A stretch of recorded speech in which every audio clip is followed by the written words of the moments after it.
나는 아들이 없어서 많은 서러움을 당했습니다마는 사람에게 갚지 아니하고 하나님 앞에 자기 문제를 해결해 줄 것을 위해서 기도했습니다. 내가 죄인입니다. 내가 문제가 있습니다. 내게 아들을 주시면 이 모든 문제 다 해결됩니다. 그리고 그 아들을 주시면 내가 하나님께 드리겠나이다 하고 서원을 했습니다. 그래 하나님이 아들을 주셨어요. 이름이 뭐죠? 사무엘. 하나님이 들으셨다. 다른 뜻도 있습니다만은 그렇게 이해하시면 가장 쉬울 것 같아요. 그래 그 아이가 젖을 떼자마자 실로 하나님의 성막에 있는 곳에 데리고 와서 그 아이를 나이 많은 제사장 엘리에게 맡기는 것을 우리가 보았습니다. 맡기면서요 질질 우는 것이 아닙니다. 얼마나 많은 감사로 기쁨으로 하나님 앞에 기도하는지 우리가 지난 시간에 살펴보았습니다. 기도인지 찬양인지 구별이 안 되어져요. 그죠? 한나는요 하나님의 구원을 찬양했습니다. 하나님의 주권을 노래했어요. 하나님의 권능을 선포했습니다. 우리가 하나님 앞에 기도하고 순종하고 드리면 드릴수록요 한 가지 분명해지는 것은 무엇이냐? 하나님을 아는 지혜와 지식이 풍성해진다는 사실입니다. 아멘. 그렇습니다. 절로 하나님을 알아가는 것이 아닌 것입니다. 그래서 그런 말할 수 없는 감격으로 모든 것이 주께로 말미암아 사오니 우리가 주의 손에서 받은 것으로 주께 드렸을 뿐입니다라는 다윗의 고백처럼 하나님 앞에 감사 찬송한 것을 우리가 지난 시간에 살펴보았습니다. 이제 오늘 이 시간에는 이 성경의 저자가 의도적으로 엘리 제사장의 가문의 아들들과 기 한나의 아들 사무엘의 가정을 비교해서 말하고 있는 것을 볼 수가 있습니다. 12절부터 17절까지는 엘리의 두 아들을 이야기하고 18절부터 21절까지 사무엘을 이야기하고 다시 22절부터 25절까지 엘리의 두 아들을 이야기하고 다시 26절에 사무엘을 이야기하는 것을 볼 수가 있습니다. 이것이 사무엘서의 특징입니다. 대조, 비교, 그죠? 그 다음에 뭐 대꾸라고 그럴까요? 교차적으로 계속해서 말하는 것을 볼 수가 있습니다. 엘리 제사장의 아들들의 실패, 사무엘의 승리, 그죠? 사울의 실패, 그 다음에 다윗의 승리. 자꾸 이걸 대꾸적으로 비교해서 번갈아가면서 우리에게 말해주고 있는 것을 볼 수가 있습니다.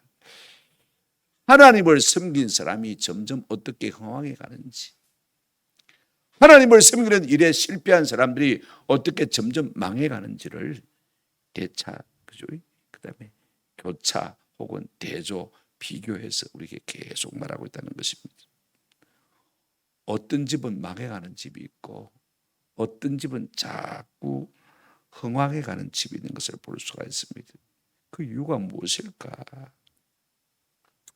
결국은 하나님 앞에서 바로 섬기느냐 섬기지 못하느냐 그 차이다는 사실을 우리가 기억할 필요가 있습니다. 교회 다닌다고 해서 다 복을 받는 것이 아닙니다. 내가 하나님을 어떻게 섬기느냐에 따라서 우리의 가문이 점점 흥황하거나 아니면 점점 쪼그라들 수 있다는 사실을 우리가 기억할 필요가 있을 것 같아요. 우리가 먼저 엘리의 두 아들들을 한번 생각해 보십시다. 그들의 행실과 습관이 어땠는지 보실까요? 자, 12절 한번 보시기를 바랍니다. 먼저 우리가 엘리 아들들의 행실을 좀 살펴보십시다. 12절 엘리의 아들들의 행실이 나빠 여호와를 뭐 했다? 알지 못했다. 아들들이라고 하니까 뭐 어린아이를 말하는 것은 아닙니다. 이 엘리의 두 아들들은요 이미 장성해서 그죠? 가정을 이루고 있고 제사장 직분을 감당하고 있는 것을 볼 수가 있습니다. 제사장 직분은 30이 넘어야 감당할 수 있으니까 그죠? 이미 나이가 30 넘었을 것입니다. 그러면 두 아들이 누구냐? 홈리와 비나스 우리가 알고 있습니다만 잘 모르는 분들은 1장 3절에 보시면 이 사람이 매년 자기 성배에서 나와서 실로에 올라가서 만군의 여호와께 예배하며 제사를 드리는데 여러분 예배가 제사고 제사가 예배입니다. 그죠? 드렸는데 엘리의 두 아들 홈디와 비나스가 여호와의 제사장으로 거기에 뭐 했더라? 있었더라. 그러면 엘리는 뭐냐? 엘리는 대제사장인 것이죠. 그런데 오늘 본문에 보니까 이 엘리의 두 아들들은 한번 따라합시다. 행실이 나빠. 12절에 그렇게 말하고 있죠. 우리가 원문에 보면요, 그런 말이 아니고 전혀 다른 말이 쓰는 것을 볼 수가 있습니다. 베네 벨리알이라 쓴 것을 볼 수가 있습니다. 베네란 말은 아들이란 말이고 벨리알은 마귀를 말하는 거죠. 마귀의 아들들이라 그랬습니다. 옛날 번역에는 불량자라 그렇게 번역한 것을 우리가 볼 수가 있습니다만은요, 왜 여러분 제사장의 아들이고 지금 제사장으로 섬기고 있음에도 불구하고 하나님 앞에서 불량자 벨리알의 아들 마귀 새끼가 되어지느냐? 그 다음이요, 그 이유를 설명하고 있습니다. 12절 잘 보십시오. 한번 더 합시다. 여호와를 알지 못하였더라. 알지 못하더라. 안다는 말이 칼 완료 테니까 조금 능동적인 해석을 해야 될 것 같아요. 여호와를 모른다는 것이 아닙니다. 한번 더 합시다. 알려고도 하지 않았습니다. 이게 참 중요한 거예요. 제사장의 아들이고 제사장의 가문이고 그들이 하나님을 섬기는 제사장인데 그렇게 제사하면서도 하나님을 뭐 했다? 몰랐다. 이 말은 무슨 말이냐면 하나님을 알려고도 하지 않았다 그 말인 거지.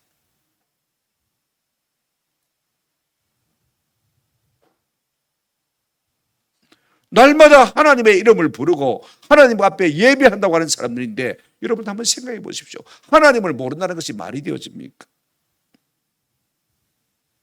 목사 아들이라도 자동적으로 하나님을 아는 것을 결단코 합니다. 우리가 평생 살아도 모르는 것들이 남편 잘 모르잖아요, 여러분들. 그죠? 또 남편들은 아내를 잘 모릅니다. 부모들은요, 내 자식 새끼 잘 모릅니다. 다 괜찮은 줄 알아요.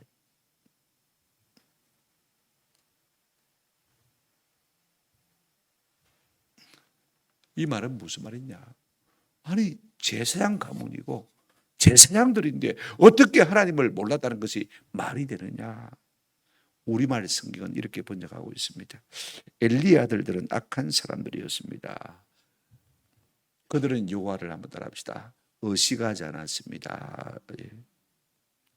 하나님을 몰랐다는 것은 하나님을 의식하려고 하지 않는 것입니다. 내 곁에 계신 하나님, 그분을 의식하려고 하지 않았다는 것입니다. 이것이 마귀가 새끼가 되는 첫걸음입니다.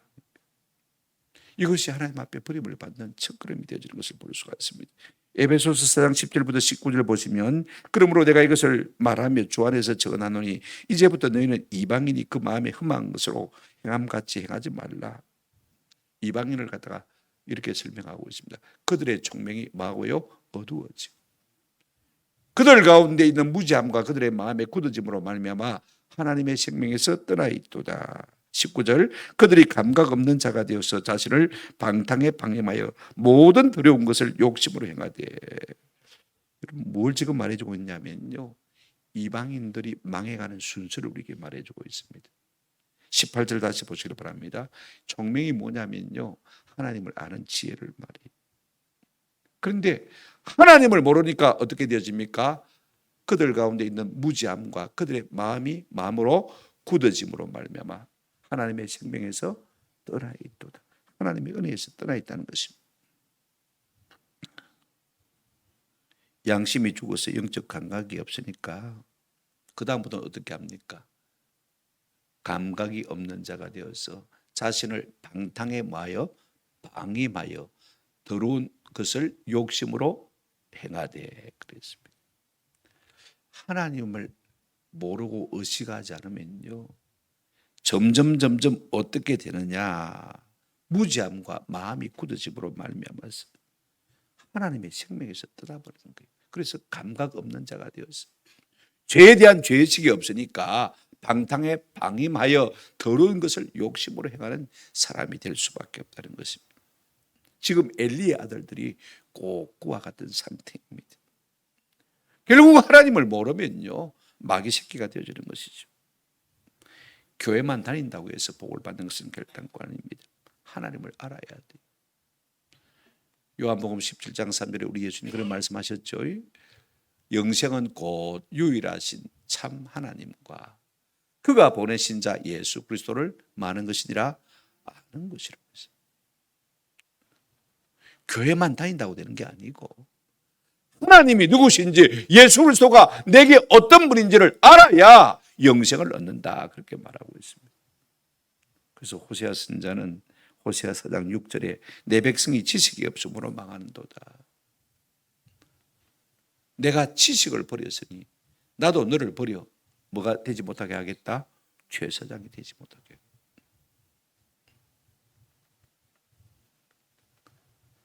목사라고 하는 사람이 하나님을 몰라요. 하나님 버리시는 것이죠.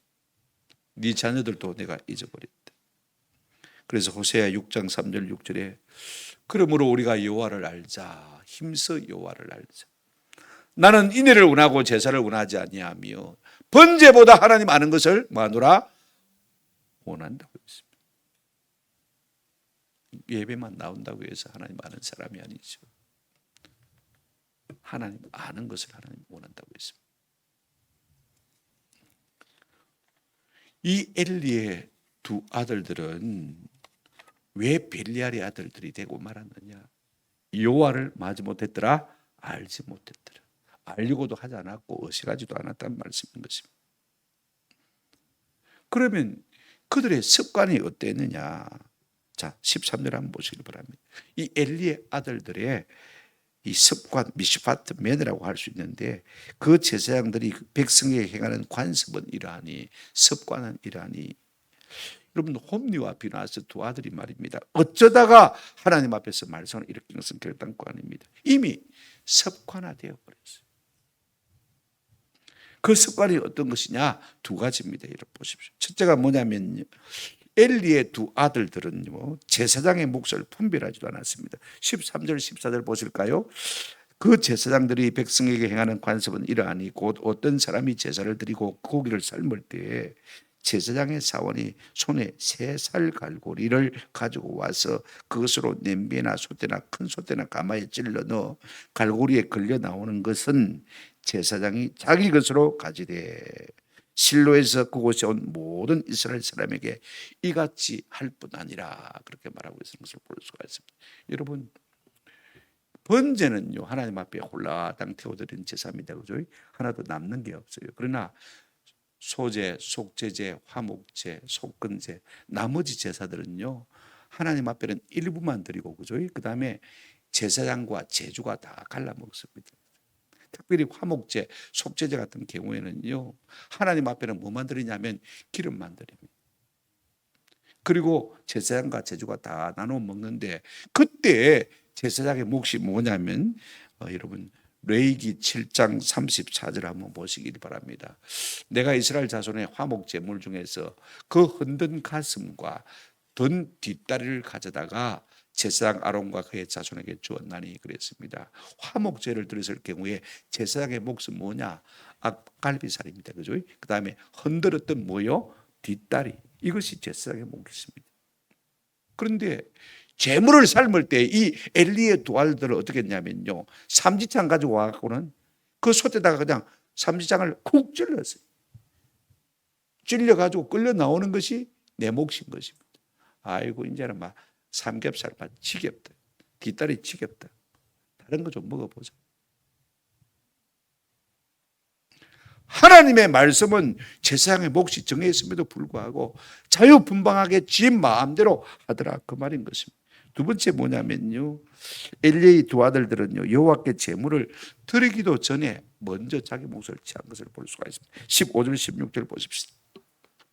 기름을 태우기도 전에 제사장의 사원이 와서 제사 드리는 사람에게 이르기를 제사장에게 구워드릴 고기를 내라.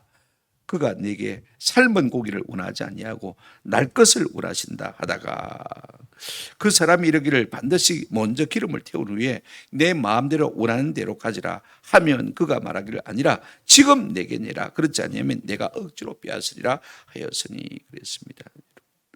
나머지 제사는요 이 번제 말고는, 그죠? 남는 것이 없는 제사가 번제인데 그 외의 제사는 다, 그죠? 제사장과 제주가 먹는다고 그랬죠, 그죠? 그럼 하나님께는 뭐만 드리느냐 한번 따라합시다. 기름만 드립니다. 사람이 못 먹는 기름만 하나님께 드리는 거예요. 대표적으로.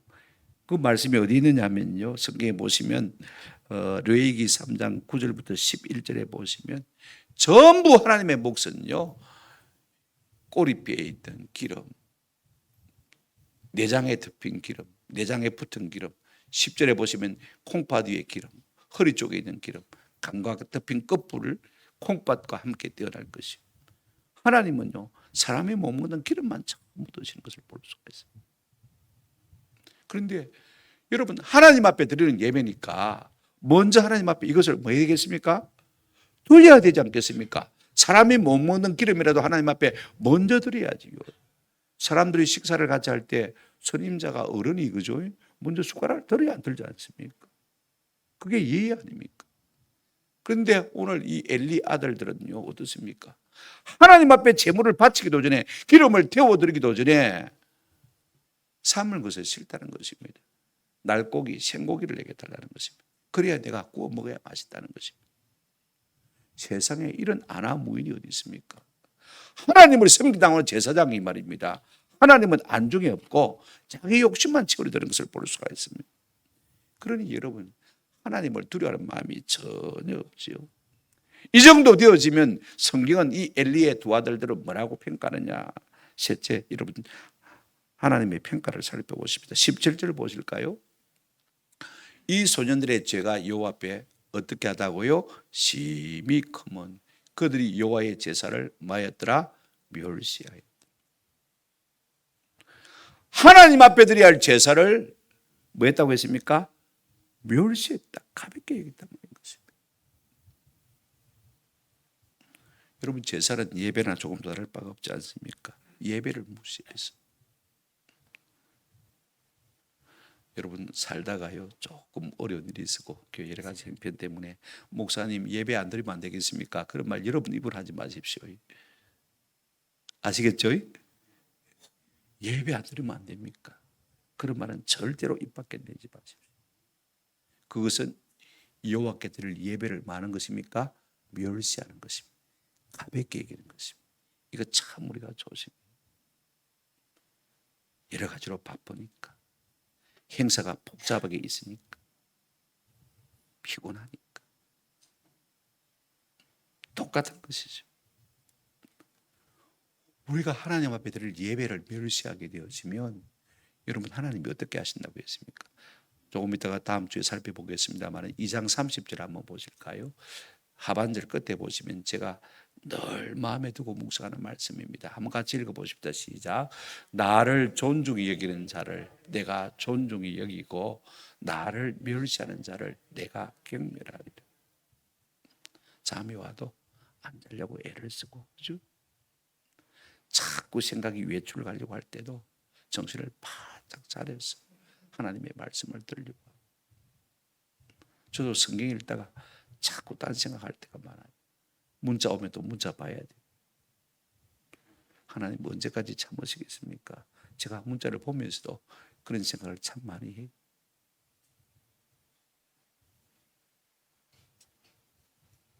민수기 15장 31절에 그런 사람은 여호와의 말씀을 멸시하고 그의 명령을 파괴하였은즉 그의 죄악이 자기에게로 돌아가서 온전히 끊어지리라.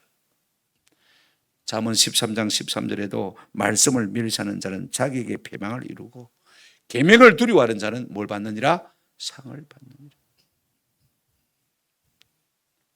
우리의 은행심사에 어떤 경우에도 하나님 앞에 드릴 예배를 가볍게 생각하거나 멸시하는 일이 없었으기를 주님의 이름으로 축원합니다. 우리가 다 왕같은 제사장으로 부름을 받은 사람입니다. 그죠? 구약 성경에 여러분 제사장은 하나님 앞에 예배하는 일이 최우선입니다. 그렇지 않습니까? 제사를 드리는 일이 최우선입니다. 여러분, 제사를 드려야 우리 백성들의 죄가 예수님께로 넘어간단 말입니다. 제물에게로 넘어간단 말입니다. 그래야 하나님의 진노가 그친단 말입니다. 제사가 멈추어지고 제사가 무시를 당하고 예배가 무시를 당하면 우리 인류의 우리의 죄악이 넘어갈 곳이 없습니다. 그러면 고스란히 그 모든 죄에 대한 대가가 누구에게로 돌아옵니까? 우리의 머리로 돌아올 수밖에 없는 것입니다. 그러므로 패망을 이룰 수밖에 없는 거예요. 세월이 가도 건강이 좀 쇠약해져도 예배를 가볍게 여기지 않을 수 있는 은혜가 있기를 주님의 이름으로 축원합니다. 오늘 이 엘리의 두 제사장은요, 하나님의 제사를 멸시하는 것이 습관화되어 있어요. 관습이 되었습니다. 하나님은 애초부터 제사장들을 딱 한번 매를 대했습니다. 샘플로 본보기로요, 딱 한번 멋있게 매를 대했습니다. 아론의 두 아들들이 제사장이 되자마자, 그죠? 그들이 하나님께서 향단의 향불을 번제단에 불을 가지고 와서 붙이라고 했는데 이 친구들이 술을 먹었는지 모르지만은요, 아무 불이라 다른 불로 향단에 불을 피웠습니다. 그로 말미암아 하나님께서 그들을 치셨습니다. 죽었어. 오고 오는 세대의 수많은 제사장들에게 먼저 일침을 주신 것입니다. 경고를 주신 것입니다. 제사를 멸시하지 말아라. 제멋대로 예배하다가 이런 일이 벌어졌습니다. 왜 그랬느냐? 한번 들어봅시다. 하나님의 어떠하심을 몰랐습니다. 우리가 하나님의 어떠하심을 알면요, 함부로 죄지을 수가 없습니다. 병에 들건 걸리면요, 내가 하나님을 잘 몰라서 하나님 앞에 함부로 살아온 것들이요, 다 주마등처럼 생각납니다. 생각해 보세요. 왜 내가 그때 그렇게 했을까? 하나님의 어떠하심을 내가 제대로 몰랐기 때문에 그럴 수밖에 없었던 것입니다. 저는 우리가 하나님이 어떠하신 분인 것을 우리의 삶을 통해서 날마다 알아가고 배워가고 경험하는 은혜가 있기를 축원합니다. 그렇다면 반대로 한나의 아들인 사무엘은 어떠한지 우리가 한번 생각해 봤으면 좋겠습니다. 자, 그가 성막에 들어진 이후에 어떻게 살고 있습니까? 18절 한번 보시길 바랍니다. 사무엘은 어렸을 때에 세마포 베옷을 입고 여호와 앞에서 뭐 했더라? 섬겼더라. 엘리의 두 아들들은 예배를 멸시했는데, 하나님을 멸시했는데, 이 어린 사무엘은 어려서부터 무엇을 입고요? 제사장이 입는 세마포 베옷, 에봇을 입고 여호와 앞에서 뭐 했더라? 섬겼더라. 대조적으로 나타나는 것을 볼 수가 있습니다. 제사장도 아니고 아직도 어린아이입니다. 그죠? 근데 여기서 두 가지 질문이 생겨요. 어떤 질문이 생기냐면, 누가 사무엘에게 이 세마포 에봇을 만들어 주었을까? 그죠? 아직도 어린데, 또 하나는 왜 이 어린아이에게 제사장도 아닌데 세마포 에봇을 입혔을까? 두 가지 생각을 해보게 되었습니다.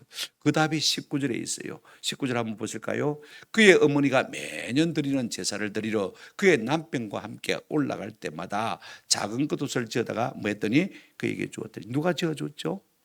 사무엘의 어머니 한나가 지어줬어요. 근데 19절을 읽을 때 제가 마음에 도전을 받는 것이 무엇이냐면요, 그가 아들 사무엘을 만나기 위해서 매년 드리는 제사에 올라갔습니까? 아니면 제사를 드리러 올라갔습니까? 뭐예요, 여러분들? 아들 며느리 만나기 위해서 교회 나옵니까? 어머니 아버지 만나기 위해서 교회 나옵니까? 일주일에 한 번? 한번 들어봅시다. 하나님 앞에 예배하기 위해서. 예배가 목적이었어요. 오늘 우리가 주 앞에 나오는 것이 예배가 목적이 되시기를 주의 이름으로 축원합니다. 누구 만나기 위해서 오는 것 아닙니다. 빌린 돈 갚으러 오는 것 아닙니다. 예배가 목적이에요. 그런데 오면서 누굴 만납니까? 아들을 만나는 것입니다. 목적이 아들을 만나는 것이 아니었습니다. 우선순위가 뭔지를 우리가 분명하게 기할 필요가 있습니다. 그런데 올라올 때마다 그 맡긴 아들을 위해서 뭘 지어왔습니까? 작은 겉옷, 뭐죠? 세마포 에봇을 말하고 있는 것을 볼 수가 있습니다.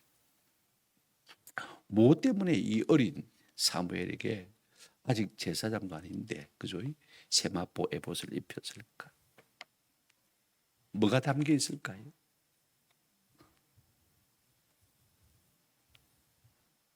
이 한나의 마음 속에는 네가 하나님의 참 제사장, 하나님을 섬기는 바른 하나님의 제사장이 되었으면 좋겠다는 마음의 소망이 담겨 있는 것을 볼 수가 있습니다. 사무엘이 하나님을 잘 섬기는 사람으로 성장하기를 원하고 있습니다. 오늘 우리는 돈 잘 벌고, 그죠? 의사 되고, 좋은 직장에 취업하고, 잘 먹고 잘 사는 그런 자식들이 되기를 간절히 소원하고 있습니다만은, 저는 이 사무엘에게 세마포 에봇을 입힌 것이요, 참 잘한 일이라고 생각이 되었습니다. 그게 중요하지 않지 않습니까? 그렇죠? 속에 있는 마음이 중요하지 옷이 중요합니까? 그러나 여러분, 저는 늘 그런 묵상을 해요. 한번 따라합시다. 형식은 내용을 담는 그릇입니다. 제가 왜 이 말을 하냐면 현대인들은요, 형식을 거추장스럽게 생각해요. 예를 들면 주일 예배가 없으면 내가 예배하는 사람이 될까요? 주일 예배라는 형식이 없으면 차츰 예배하지 않는 사람이 될 것입니다. 새벽 기도라는 형식이 없으면, 그릇이 없으면 내 삶에 기도의 삶이 담길까요? 그렇지 않습니다. 제 삶에 시스템 다이어리가 없다면요, 아마 제가 아침 8시에 출근해서 밤 9시 퇴근하고 그러진 않을 것입니다. 누가 지킵니까? 누가 보고 있습니까? 아니거든요. 내가 해야 할 일이 있습니까? 내가 스스로 기억이 있습니까? 그런 형식이 있으니까 말입니다. 그렇게 하는 것 아닙니까? 형식이 없으면요, 내용은 점점 사라질 수밖에 없습니다. 우리가 좀 불편하고 거추장스러워도 수요 기도의 형식을 붙들고 있기를 주의 이름으로 축원합니다. 어떤 교회들은 수요 예배 없는 교회 많아요. 주일 오후 예배 없는 교회 많아요. 그리고 새벽 기도 없는 교회도 많아요.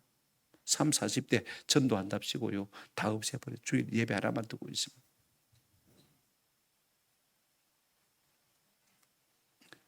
한나가 그렇게 함으로 말미암아 받은 복이 무엇일까? 여러분 20절 한번 보시기 바랍니다. 엘리가 엘가나와 그의 아내에게 축복하여 이르되 여호와께서 이 여인으로 말미암아 네게 다른 후사를 주사 이가 여호와께 간구하여 얻어 바친 아들을 대신하게 하시기를 원하노라 하였더니 그들이 자기 집으로 돌아가매 그랬습니다. 영빨이 하나도 없는 엘리 제사장이지만은요, 한나와 엘가나가 어린 사무엘에게 하는 것을 보면서 참 저들이 경건한 사람이라는 것을 알았습니다. 그래서 마음으로 전심으로 축원하는 것을 볼 수가 있습니다. 영빨이 없는 목사의 축원이라도 이 한나와 엘가나 부부는 아멘하고 집으로 돌아갔습니다. 아멘. 내 믿음대로 되는 것입니다. 아멘. 내 믿음대로 되는 거예요. 이게 참 중요합니다. 그래서 어떻게 되었습니까? 21절 보실까요? 여호와께서 한나를 돌보시사 그로 하여금 임신하게 하여 세 아들과 두 딸을 낳게 하셨고 아이 사무엘은 여호와 앞에서만 아니라 자라니라. 여러분, 제사장이 축원한 대로요, 하나님께서 한나를 뭐 하셨어요? 돌보셔서 자 3남 2女를 더 낳았습니다. 그죠? 5 아들 딸을 그죠? 더 낳았습니다. 아들 딸 골고루 주셨습니다. 그러면 사무엘까지 합치면 몇 명이죠? 6명. 그러면 몇 배를 주신 거예요? 하나님께 사무엘을 드렸더니 몇 배를 주신 거예요? 5명 더 낳았으니까 5배죠. 그렇죠? 6명, 전체 6명이지만 1명 하나님 앞에 드렸는데 하나님께서 5곱으로 주신 것을 볼 수가 있습니다. 뭐 때문에 이런 일이 일어난 것입니까? 한번 더 합시다. 여호와께서 한나를 돌보시사. 이 돌본다는 말이 제가 좋아하는 히브리어 동사입니다. 바카드라는 동사인데 하나님이 방문하신다는 뜻도 있습니다. 하나님이 카운트하신다. 카운트하시면 심판도 자연적으로 따라가겠죠. 심판하신다. 많은 뜻을 갖고 있습니다만은요, 참 좋은 동사예요. 바카드 한번 따라합시다. 돌보신다. 돌보신다. 카운트하는 거예요. 왜 카운트하는 것입니까? 상 주려고. 우리의 삶을 카운트하시는 거예요. 지금 하나님께서요, 이 한나에게 방문하셔서 찾아오셨어. 바카드 하셨어. 카운트하셨습니다. 네가 내게 하나를 주었느냐? 내가 5곱으로 줄게. 그래서 5배를 주신 것을 볼 수가 있습니다. 슬픔으로 가득 차 있던 이 한나에게 5곱을 주신 것을 볼 수가 있습니다. 여러분, 왜 5배인지 아세요? 창세기 한번 보실까요? 43장 34절. 요셉이 자기 음식을 그들에게 주되, 이제 요셉의 형제들과 만났습니다. 애굽의 총리로서요, 총리 공간에서 만났는데, 요셉이 자기 음식을 그들에게 주는데 베냐민에게는 다른 사람보다 몇 배나 주었습니까? 5배나 주었습니다. 그들이 마시며 요셉과 함께 즐고 했다. 왜 5배냐? 네가 내 사랑하는 동생이라는 것입니다. 네가 내 형제 중에서 가장 사랑하는 사람이라는 것입니다. 하나님께서 왜 한나에게 5배를 더 주셨느냐? 한나야, 고맙다. 내가 너를 사랑한다. 징표로 주신 것을 볼 수가 있습니다. 또 하나 한나가 받은 복이 뭐냐? 여러분 보시길 바랍니다. 21절 끝에 한번 보시길 바랍니다. 21절 20 제가 잘못 불렀습니다. 우리가 오늘 본문을 보시면 21절 여호와께서 한나를 돌보시사 그로 하여금 임실하여 세 아들과 두 딸을 낳게 하셨고, 그 다음에 뭐라고 했습니까? 아이 사무엘은 여호와 앞에서 자라니라 그랬습니다. 자란다는 말이 참 중요한데, 그죠? 사람이 낳았으면 뭐 자라는 게 당연한데, 그렇지 않습니까? 사람이 태어났으면 자라지 않습니까? 낳으면 당연히 자라는데 왜 이 말을 썼을까?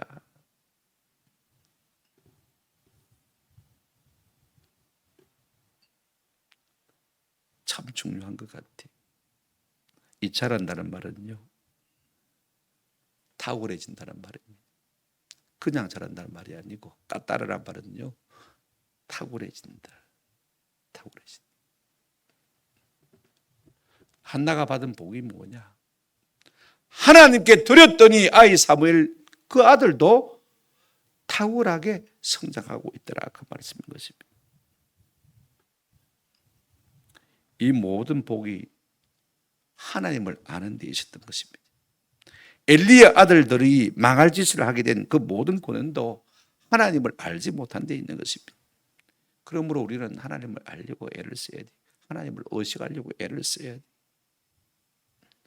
성경을 좀 코에 박고 살아야 돼. 오늘날 현대인들은 성경을 너무 안 읽어요. 하나님이 어떤 분인지 알아가도록 힘쓰는 은혜가 있기를 주님의 이름으로 축원합니다. 아멘. 다시 우리가 엘리의 아들들에 대해서 보십시다.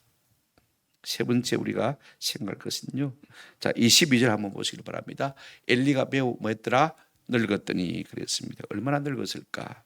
한 장을 조금 넘겨보시면 4장 15절에 보시면 그때 엘리의 나이가 몇 세라? 98세라. 이제 내일 모레면요 100살입니다. 그렇죠? 나이가 상당히 많은 것이죠. 그의 눈이 어두워서 보지 못하더라. 나이 100살 정도 됐으면요 모든 것이 흐릿하지 않습니까?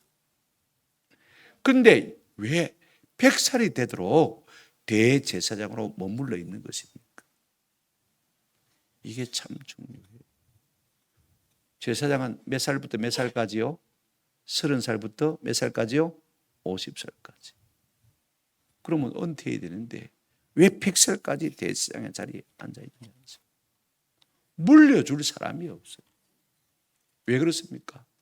두 아들이라고 있는 놈들은 전부 여호와 앞에 악한 자라고 말입니다. 백성들이 그걸 다 알고 있습니다.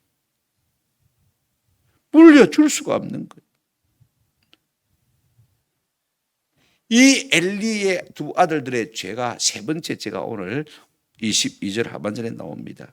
그의 아들들이 온 이스라엘에 한 모든 일과 회막문에서 수종되는 여인들과 마였음을 듣고 동침하였음을 듣고, 하나님의 제사를 무시할 뿐 아니라, 예배를 무시할 뿐 아니라, 하나님을 멸시할 뿐 아니라 어떻게 했습니까? 회막에 수종되는 여인들과 뭐 했습니까? 동침까지 했어요. 제가 말씀드리고 싶은 것은요, 하나님을 알지 못하고 예배를 멸시하는 사람은요, 틀림없이 분명히 가는 죄가 뭐냐면요, 성적인 죄 받을 수밖에 없다는 것입니다. 이걸 꼭 우리가 기억할 필요가 있습니다. 로마서 1장이 그걸 말하고 있습니다. 경건하지 않은 사람들은요, 결국은 성적인 타락의 자리로 나가는 것을, 이방인들이나 유대인들이나 똑같습니다. 수순이요. 집에 돌아가신 로마서 1장을 한번 읽어보시기 바랍니다. 그래, 이 두 아들들 에게서 백성들이 다 알고 그런 소리를 하니까 이 엘리 제사장도 듣고는요, 두 아들을 불러서는 권면합니다. 23절 보시길 바랍니다. 그들에게 이르되 너희가 어찌하여 이런 일을 하였느냐, 내가 너희의 악행을 이 모든 백성에게서 듣노라. 여러분, 모든 백성이 이 두 아들들의 죄를 알 정도면요, 그 죄가 골물 대로 골무던 거 아닙니까? 습관화되어 버린 것을 볼 수가 있습니다. 그러면 백성들이 어떻게 생각하겠습니까? 개나 소나 아무나 뭐 제사장하면 되겠네, 그죠? 도덕적으로 희해질 수밖에 없는 것입니다. 제사장이 그런데 뭐 우리들 별 수 있나? 뭐 우리도 하자, 뭐, 그죠? 이게 모범이 돼야 되고 기준이 돼야 될 사람들이요, 방탕에 빠져 있으면요, 그 죄가 참으로 큰 것입니다. 여러분, 우리의 직분이었다면요, 하나님께서 그 죄에 대한 벌도요 다르게 찾으신 것을 볼 수가 있습니다. 예를 들어 보실까요? 신명기 22장 23절 24절에 보면 일반 사람들이 간통하면요 어떻습니까? 24절 보시기를 바랍니다. 제가 시간이 없어서 빨리 맞으려고 합니다. 자, 24절, 너희는 그들을 둘 다 성읍 문으로 끌어내고, 한번 들어봅시다. 그들을 돌로 쳐서 죽일 것이니. 일반 사람들이 음행을 하게 되어지면 돌로 쳐서 죽입니다. 근데 또 한번 성경을 보십시오. 레위기 21장 9절입니다. 예, 어떤 제사장의 딸이든지 행음하여 자신을 속되게 하면, 그의 아버지를 속되게 하면이, 한번 따라합시다. 그를 불사를 지니라. 일반 백성들은 돌로 쳐서 죽이는데 음행하라면, 그죠? 그런데 제사장의 딸들은 음행을 하면 뭐라고 했습니까? 불살이라고 했습니다. 직분이 크면 그 벌도 뭡니까? 큽니다. 이걸 아셔야 돼요. 알만한 사람이 그런 죄를 지으면 하나님께서 그 가중처벌 하신다, 그 말인 것입니다. 몰라서 모르는 것은 몰라도요. 24절 25절, 내 아들들아 그래하지 말라. 내게 들리는 소문이 좋지 아니하니라. 너희가 여호와의 백성으로 범죄하게 하는도다. 하나님을 섬기는 제사장들이 범죄하면 백성들이 범죄하게 되겠죠. 사람이 사람에게 범죄하면 하나님이 심판하시려니와 만일 사람이 여호와께 범죄하면 누가 그를 위하여 강구하겠느냐. 여러분, 어떻게 되겠습니까? 목사가 만약에 회막에 수종되는 여인과 동침했다면요, 어떻게 하겠습니까? 당장의 면직이죠. 그죠? 파문이죠. 너 제사장 안 되겠다, 물러나라. 따끔하게 그렇게 해야 됨에도 불구하고 그러니라 하고 손방망이를 때리고 마는 것을 볼 수가 있습니다. 여러분, 자식농사 내 마음대로 안 되지만은요, 성경은 우리에게 건실히 자신을 말아 자식을 징계하라고 말하고 있는 것을 볼 수가 있습니다. 그랬더니 이 엘리의 두 아들들의 반응이 어떠합니까? 보십시오. 25절 하반절 보시기 바랍니다. 그들이 자기 아버지의 말을 듣지 아니하였으니 이는 여호와께서 그들을 죽이기로 마셨습니다, 뜻하셨습니다. 하나님도 멸시하는데 아버지 말 듣겠습니까? 아버지 말 무시하는데 하나님 말씀 듣겠습니까? 안 듣는 거예요. 절대 안 들었다고 했습니다. 로시마우, 절대로 안 들었다고 했습니다. 바늘도 안 들어갔다고 했습니다. 이미 마음이 강팍해진 것입니다. 왜 그 마음이 그렇게 강팍해진 것입니까? 아버지 잘못했습니다. 지금이라도 한번 잘해보겠습니다. 조금만 기다려 주십시오. 얼마나 아름다운 마음입니까? 그죠? 그런데 바늘도 안 들어갔어요. 왜 그랬을까? 성경은 이렇게 말하고 있습니다. 이는 여호와께서 그들을, 한번 더 합시다, 죽이시기로 뜻하셨습니다.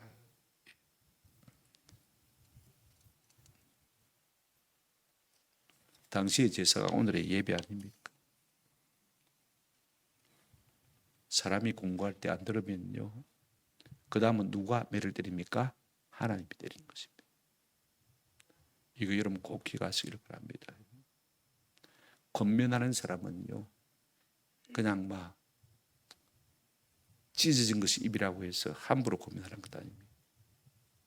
저도 누구를 권면하려고 하면요, 하나님 앞에 묻고 기다리고 할까요 말까요, 어떻게 할까요, 언제 할까요, 묻고 또 물어서 권면합니다. 찢어진 게 입이라고 함부로 권면하는 거 아닙니다. 그죠? 왜? 들어야 살기 때문에, 살리기 때문에. 쉬운 일이 아니에요. 듣지 아니하였더라. 아버지가 권면해도 안 듣습니다. 왜 그렇습니까? 이미 마음이 강팍해졌어요.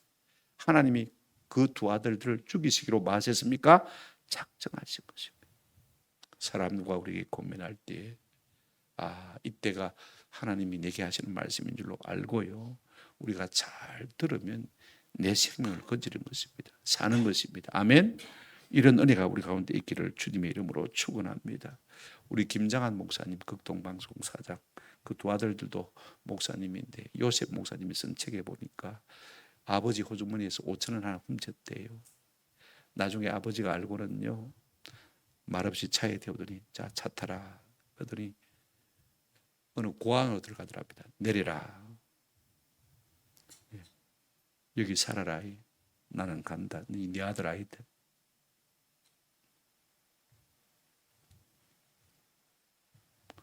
따끔하게 징계한 거.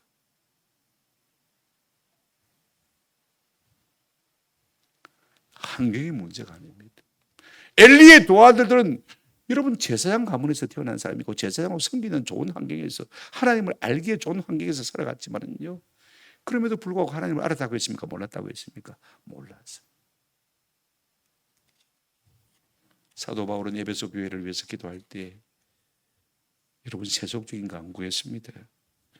우리 주 예수 그리스도의 하나님 영광의 아버지께서 지혜와 계시의 영을 너희에게 주사, 한번 따라합시다. 하나님을 알게 하시고. 그런데 사무엘은 여러분 어떻게 합니까? 26절 읽고 마치겠습니다. 2장 26절 끝절이죠. 같이 한번 읽겠습니다. 시작. 아이 사무엘이 점점 자라매 여호와와 사람들에게 은총을 더욱 받더라. 여러분 하나님 앞에서 섬기며 자라온 이 아이 사무엘은 자라면서 더욱 여호와와 사람들에게 뭘 받더라? 은총을 받더라. 하나님을 섬기는 자는요, 당장 내일 복을 받는 것 아닙니다. 아멘. 그러나 차츰 살아가면서 여호와와 사람들에게 더욱 뭘 받더라? 은총을 받더라. 내가 하나님 앞에 죄를 짓다고 해서 금방 하나님이 내일 아침에 우리를 배들 때리는 것 아닙니다. 그게 쌓이면서 결국 죽을 죄인이 되고 마는 것이죠. 우리가 어떻게 살 것인가를 오늘 이 엘리의 두 아들들을 생각하며 사시고요, 우리가 어떻게 우리의 자녀들을 기를 것인가, 여러분 엘리의 두 아들들과 사무엘을 살펴보면서 좀 그렇게 했으면 좋겠습니다. 저도 두 아들이 있습니다만은요, 어떻게 해야 되겠습니까? 날마다 하나님의 말씀으로 뭐 해야 됩니까? 권면해야 됩니다. 그들의 권면을 듣고 돌이킬 수 있도록 우리가 늘 기도하고, 그죠? 듣든지 안 듣든지 말씀으로 새롭게 할 필요가 있는 것입니다.